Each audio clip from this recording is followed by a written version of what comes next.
किसी भी डिपार्टमेंट में तो कायदे से उस डिपार्टमेंट का आदमी या उस योग्यता का आदमी उसका हेड होता है। जबकि मेडिकल में पिछले 5-10 सालों से देखने में आ रहा है कि जो भी प्राधिकरण बन रहे हैं उनमें या तो आईएएस, कलेक्टर, संभागीय आयुक्त उनको हेड बनाया जाता है।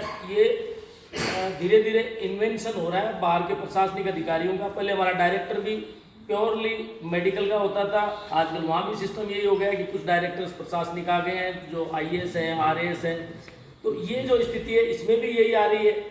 मैं भुगतभोगी हूँ इस मामले में कि जहाँ भी प्राधिकरण होता है वहाँ अगर मान लो जैसे ये कह रहे थे साहब हमारा कोई मेंबर नहीं रखा, मेंबर का कोई मतलब ही नहीं है। मेंबर सिर्फ बात रख सकता है, डिसीजन में उसका कोई हक नहीं है। क्यों नहीं है? क्योंकि एक शीट आती है जिसमें अटेंडेंस होती है, अटेंडेंस पे साइन करा लिए जाते हैं। रिजल्ट या आदेश कौन निकालता है? प्राधिकरण का जो हेड होता है वो कहता है सबको सुना गया, चिकित्सक को भी बुलाया गया था एसएमएस से या एसके कॉलेज के से, और वो भी क्या नाम प्रिंसिपल का होता है, प्रिंसिपल प्रतिनिधि के नाम पे किसी न किसी को भेज दिया जाता है। उसको कोई मतलब नहीं होता, वहाँ आके बैठता है, सुन लेता है, थोड़ी बहुत अपनी राय होती है तो दे देता है। अगर बहुत ही स्वच्छ अधिकारी होता है तो राय मांगता है, वरना तो कहता है ठीक है डॉक्टर साहब हमें पता है सब, हम अपने आप कर लेंगे, आप तो सिग्नेचर करिए जाइए।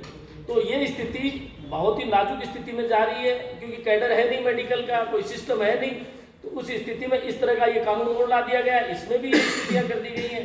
तो इन स्थितियों से बिल्कुल प्रेस होने वाला है। पहले हमेशा ये था कि CMHO is the head of all health facilities. आज सीएमएचओ का नाम है, हेड कुछ नहीं है। वो आकर के तहसीलदार के यहाँ साइड वाली कुर्सी पर बैठता है, एसडीएम के यहाँ साइड वाली कुर्सी पर बैठता है, एडीएम के यहाँ साइड वाली कुर्सी पर बैठता है, कलेक्टर के यहाँ, संभागीय आयुक्त के यहाँ तो बैठना ही है। तो आप स्थिति देखिए क्या है। आज से 30 साल पहले जब मैंने डॉक्टर बनने का सोचा था, 30-35 साल पहले, उस समय स्थिति ये थी कि कलेक्टर भी लाइन में आके दिखाता था।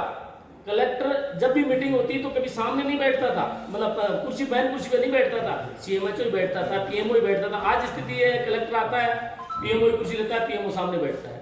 तो ये जो स्थितियां बदल रही हैं समय के साथ में, उसमें एक ये कड़ी या एक कील और ठोक दी जा रही है। एक हमारे लिए मतलब एक हमारे को हरेसमेंट करने का एक और नया बिल को लाद दिया जा रहा है, जिसके कारण राजस्थान में मैं कह रहा हूँ प्राइवेट नहीं सरकारी का भी काम करना दूभर हो जाएगा। यहाँ से पहले भी कल भी मैंने दिया था अपना इनको जो भी इंटरव्यू उसमें कहा था कि यहाँ काम करना दूभर हो जाएगा। राजस्थान का ही नहीं इंडिया का भी ब्रेन ड्रेन हुआ है, राजस्थान का भी हुआ है और ब्रेन ड्रेन होगा। इंटेलिजेंट आदमी को पकड़ के ले जाएंगे लोग बाहर काम करवाएंगे। एक वो समय था जब नरेश तिरहन को